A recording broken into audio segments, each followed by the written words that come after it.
अस्सलाम वालेकुम वरहमतुल्लाहि वबरकातुहू। हुकूमत के हक़ और हुकूमत के मुखालिफ मुख्तलिफ गुफ्तगू अब जारी है। तो इस वक्त जो गुफ्तगू की जा रही है वो सबसे ज़्यादा अहमियत की हामिल ये है कि मौजूदा field marshal army chief general Syed Asim Munir के नोटिफिकेशन के हवाले से चहम गोइयाँ हो रही हैं। हर शख्स इसके अंदर अपना हिस्सा डाल रहा है। इसके अंदर अगर हम देखते हैं तो हमें तीन सियासी जहनीत की गुफ्तगू नजर आती है, एक प्रो पीटीआई, एक प्रो पीएमएन नून, और तीसरी जो गुफ्तगू है वो एंटी स्टैब्लिशमेंट नजर आती है, जो पीटीआई के ग्रुप भी कर रहे हैं और नून लीग के ग्रुप भी कर रहे हैं। इन तमाम गुफ्तगू के हवाले से अवाम क्या सोचती है, अवाम के ऊपर क्या गुजरती है, और इस वक्त जो पिछले 2 माह से यकदम सिनेरियो चेंज हुआ है वो उस हवाले से क्या कभी आपने सोचा है। मसलन मैं आपके सामने कुछ शवाहिद रखता हूं जिसको आप देखें। मसलन सबसे पहले केपीके के अंदर जो उनकी सरहद असेंबली के कायद है उसकी तब्दीली आई। इसी के साथ साथ अगर आप देखें मोटरसाइकिल्स के हवाले से एक लॉ कानून पास किया गया है कि बगैर हेलमेट मोटरसाइकिल नहीं निकलेगा, और पूरे पंजाब के अंदर इसका इम्प्लीमेंट कर दिया गया है। तीसरा, पीटीआई की जो क्यादत है, स्पेशली इमरान खान साहब की बहनें जो हैं वो इस वक्त अडियाला जेल के बाहर बैठ चुकी हैं और मुख्तलिफ किस्म का एहतजाजी और धरने की कॉल देकर बैठी हुई हैं कि हमने अपने भाई से मुलाकात करनी है। और मुलाकातों के सिलसिले में जो चहम गोइयां हो रही हैं कि इमरान खान साहब की तबीयत ठीक नहीं है, उसको मार दिया गया है, और फिर ये सारी बातें जाहिर हो चुकी हैं। इसी तरह मियां नवाशी साहब, मियां शबाशी साहब लंदन यात्रा पे जा चुके हैं और वजीर दफा भी उनके साथ सैरो मुटक्के में मशगूल हो गए हैं। छठा पॉइंट ये है कि नवाशी साहब ने ही आखिर ये बयान अब क्यों दिया कि इमरान खान को लॉन्च करने वाली उस वक्त की स्टैब्लिशमेंट के हवाले से एक कानून या उनको कानून के किटारे में लाया जाए। सातवां पॉइंट ये है कि 27वीं तरमीम के हवाले से जो आईनी अदालतें बनी हैं और उसमें जो इस्तिस्ना दिया गया है वो अब ही क्यों। इसी तरह अगर इन तमाम मसाइलों से हम गुजर भी जाएं तो अब आप देख रहे हैं कि आईनी अदालतों के अगेंस्ट वकला एक एहतजाज की तरफ जाने की कोशिश कर रही है, और ट्रांसपोर्टर भी हुकूमत पंजाब के खिलाफ एक एहतजाज के तौर पर अपनी मुहिम चलाना चाह रहे हैं। ये सब चीजें जो हैं ये अवाम के माइंड को तब्दील कर रही हैं, उनकी डिवर्जन दे रही है सोच को। वो सियासी और मुल्की मसाइल की बजाय इंडिविजुअल मसाइल में फंसे रहे। तो ये क्या प्री प्लान है या इसे मैनेज किया गया है? ये सवाल तो बनता है, और जिसका जवाब जिसकी जहन में जो आता है वो सोच ले, वो समझ ले। इससे मुझे कोई गर्ज नहीं, लेकिन इन मसाइल को देखना भी तो हमारा फर्ज है।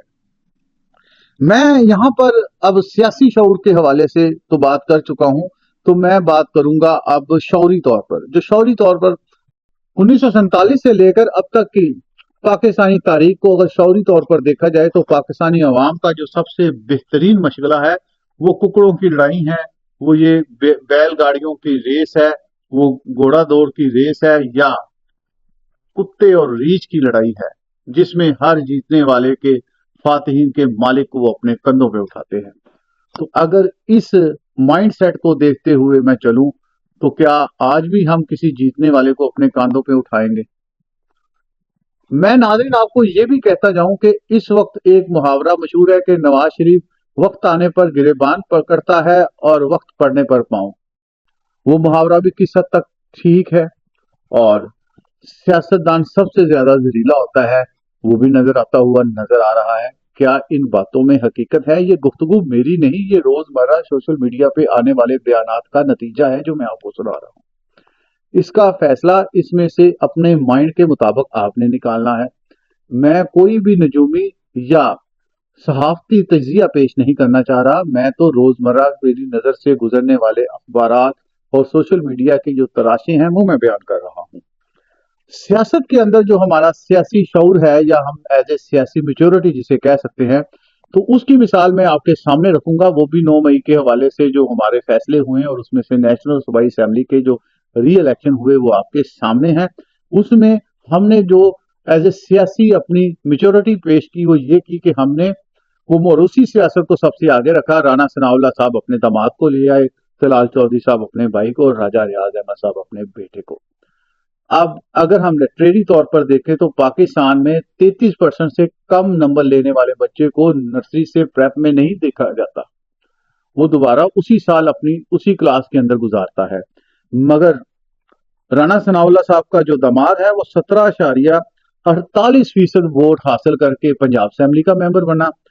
तलाल चौधरी का भाई 15.84% वोट लेकर नेशनल असेंबली में, और साहबजादा दानियाल साहब तो 9.4% नंबर लेकर नेशनल असेंबली में चले गए। और वो कहते हैं कि मैं बतौर कानून के तालिब इल्म, अब जो शख्स बैरिस्टर होकर और फॉरेन क्वालिफाइड होकर कानून को कानून कहेगा, तो मैं उसकी क्वालिफिकेशन और उसकी तशरीह करने के अंदाज पर सलूट पेश करता हूँ।